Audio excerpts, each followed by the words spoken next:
Good day and welcome. I'll be answering WAEC 2020 Mathematics Past Question 45. Which of the following is not a sufficient condition for two triangles to be congruent?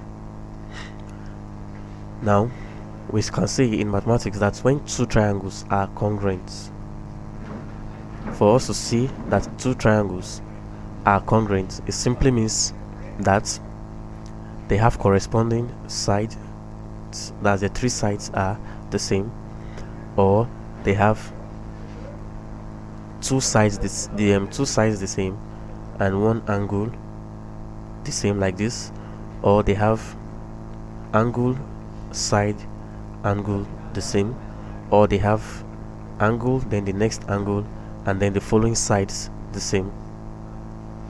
So these are the four conditions for a triangle, for two triangles to be congruent. It's either the three sides are the same, or the four sides, the angle between them and the next side is the same, or the angle then the sides between the angles and the next angle is the same, or the angle and the next angle and then the sides is the same. But if you look at the option, the only option that is not part of this four statements is option D.